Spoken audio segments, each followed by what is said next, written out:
Sir, Okay. well, mukhang maganda yung mga feedback doon sa nilabas na withdrawal form ng COMELEC doon sa People's Initiative. Pero ang tanong ng ilang senador, bakit kailangan pang ilagay kung anong dahilan na nagwi-withdraw sila? Hindi ba maaring it's my decision to just withdraw? Sir Ed, actually po kaya namin nilagay yung mismong sa part na yon, yung mismong rason, hindi para dahil yun ang kadahilanan kung tatanggapin o hindi. Uulitin po natin. Meron o walang rason tatanggapin po ng Commission na Election Yun, dyan. okay. Kaya lang po tayo naglagay ng space na yan kasi po, paano naman sa mga gusto maglagay ng kanilang rason? Wala po kami malalagay ng space. So, nilagay po natin yan, hindi bilang kondisyon sa Kundi, pagtatanggap ng ating mga local COMELEC. Para lang sa sentiment ng mga magpa-file.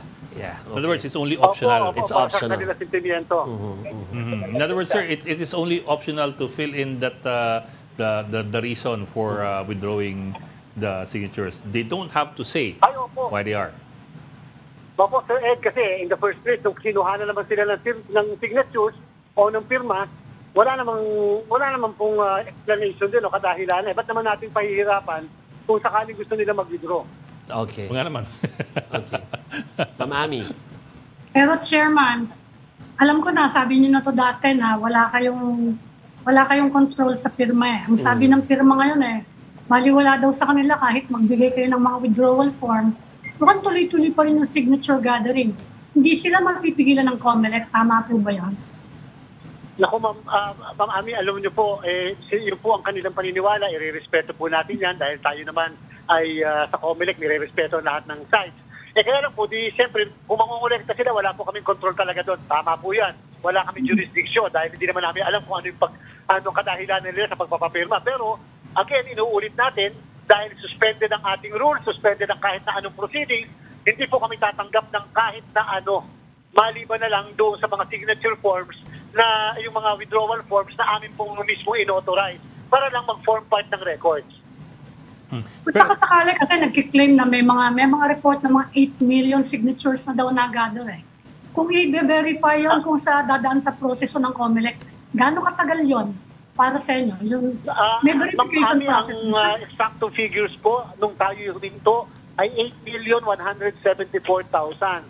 Na base po sa ating monitoring, more or less po yan ay 12.01% ng buong 68 million na butante ng ating bansa, representing 210 legislative districts. Ang ating pong legislative districts, Ma'am Ami, ay 254. So medyo kulang pa. Hindi pa po, maaaring na-reach po yung 12% pero hindi pa po nare-reach yung mismong 3% per legislative district. So kung sakali po at yan ay magtuloy-tuloy tayo, kung magtutuloy man tayo halimbawa sa proceedings, masasama na po yung mababawas sapagkat may mga nag-withdraw ng mga kababayan natin.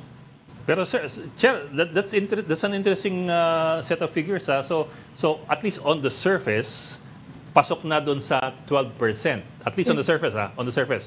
Hindi lang pasok doon sa 3% per congressional district. They only have 4/5. Tama po, parang lumalabas, parang kulang pa ng mga 45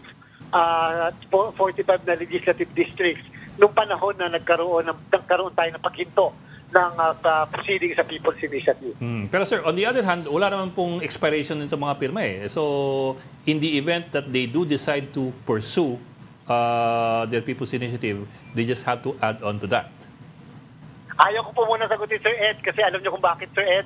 Isa po sa mga i-resolve na issues ng ating panel na na-create ay hindi lamang yung validity ng 6735 kung talaga bang yan ay sapat na batas o hindi. Dapat po ma-resolve yan. Kasi kung hindi pala sapat na batas yan, bakit kami merong rules? So dapat wala ring rules. And therefore, wala dapat proceedings. Ngayon po, kunyari na po sabihin natin sapat na batas yan, isa po yan sa i-resolve na ito po bang gagawin namin rules prospective at hindi retroactive. So dapat po maging maayos din po yung bagay na yan, yung kasagutan sa issue na yan. Sir, Pero, yeah, Chairman, good. malinaw ba na kailangan ng verification process?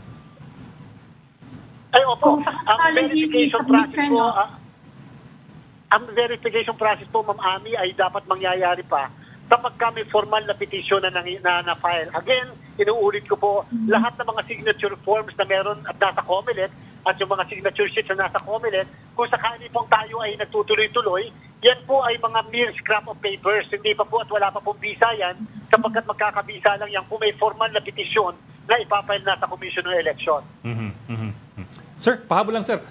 But in the end, who decides which document or documents will have greater legal weight or legal bearing? Just an example, yung mga isinabit na forms, although wala pang formal petition ng pirma, versus yung mga ilalabas ngayon ng COMELEC na withdrawal forms. Kung titimbangan yung dalawa, sino magdidesisyon po?